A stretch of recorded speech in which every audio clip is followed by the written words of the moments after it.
කොණ්ඩෙට වැඩි රවුලත් වැඩි කපන් එන්න ඕනේ. මෙන්න මේ මයින් එක හම්බුණා. මේ මයින්ගේ තට්ටේ පෑදිලා. කොණ්ඩේ ගිහිල්ලා රැට නාලාද කොහෙද අඩුවයිසේ මොකක් හරි සීන් එකක් කළා මේ තට්ටේ. චූටිට වෙහි පොදයක් වැටෙනවා. මෙහෙලාට මතක් වෙන්නේ අමර සිරිපීස් මහත්මයාගේ සින්දුව. බස්සනු බහැඩයි මා හිමි හිමින් තෙමන්නේ තෙමි තෙමි තෙමි තෙමි තෙමි තෙමි තෙමි සින්දු කියන්න බෑ. අද බලමු කොණ්ඩියක් කපා ගන්නත් ඕනේ සහ අලුතෙන් වැඩක් පටන් ගන්න තියෙනවා පොඩි බිස්නස් එකක්. ඒකට අදාළ පාර්ශවයන් කීප දෙනෙක් හම්බෙන්නත් යන්න ඕනේ. ඒ වගේම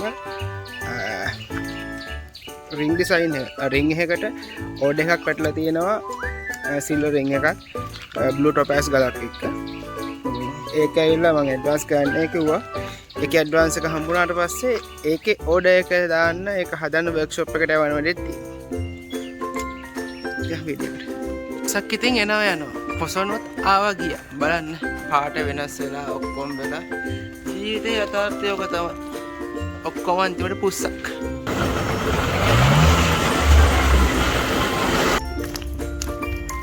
ඔයගොල්ලෝ වැහිලිහිණි කූඩු දැකලා තියෙනවා. සාමාන්‍යයෙන් වැහිලිහිණි කූඩු කඩන්න ආරාම ඔක්කොම තහන. හයිද මොකද වැහිලිහිණි කූඩු විකුණනවා කට්ටිය. තවත් මතයක් තියෙනවා වැහිලිහිණියෝ එනවා කියන්නේ ඒ ගෙදරට වාසනාව උදා වෙනවා කියලා. මට වාසනාව උදා වෙයි. මොකද මගේ මේ හයිබ්ලිස් එකේ ඒ ඔක්කොම තියෙන මේ මගේ හදන මෙතන උඩ ගේ ඇතුලේ බඳලා තියෙනවා වැහිලිහිණි කූඩු. ඔය දින්නේ වැහිලිහිණි කූඩු. ඕකෙලින් පරම්පරා ගාන කොහොම දිගටම බැඳගෙන යනවා. මේක මඩ දීලා හදලා තියෙන්නේ. කොහොම කරලා මේ මෙතන අවුතෙන් තව එකක් හදන්න පටන් අරගෙන. කොහොම මේක වටේම සම්පූර්ණයෙන්ම බදිනවා වැහිලිහිණි කූඩු.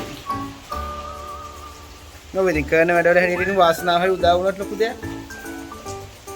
යා වලට කියන්නේ එක හරකෙක් ඉන්නවා. මේ හරකෙන් පුදුම වදයක් තියෙන වෙලාව. අයිතිකාර දවස් කීපයක්ම කිව්වා මේ ඇවිල්ලා වත්තේ පළහැම කාලේ යනවා. තාම නැහැ. තාමත් ඇවිල්ලා බඳිනවා. එන්න මෙයා තමයි හරක.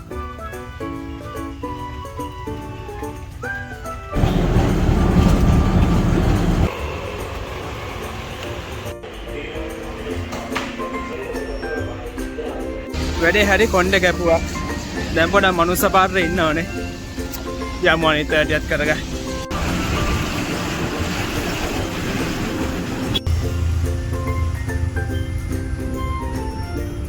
එකිරි වැඩක් හැබැයි කවුරු කැකිද?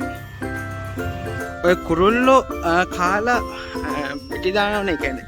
මල පහ ගන්නවනේ. ඒවෙන් තමයි ඔය පැලවෙන සැහැ.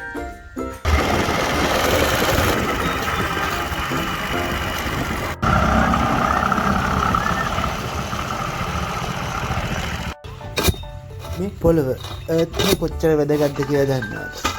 ගෙදර කාන්ට් එක ගන්නකොට මෙන්න වගේ ඒත් බටයක් අතට බස්සන්න එනවා.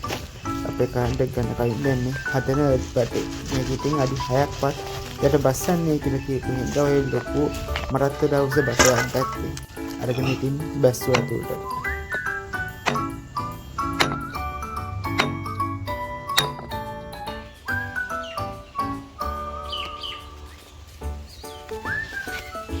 සක සමනලෙක් වෙන්න ආස හැමෝටම මෙන්න මේ වගේ දනපු ජීවිතයක් ගත කරන්න වෙනවා. අද දවසේ කරන්න පුළුවන් වැඩ ටික කරමු ඉතින්. කවදා හරි සමනලෙක් වෙන්න බැරිය. පියාඹා.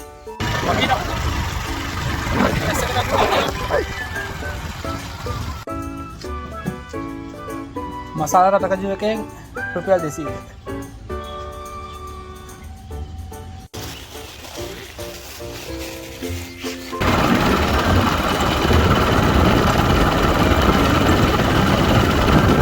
මසාලකට මේකට නම් ඇඩ් එකගෙන සුළු.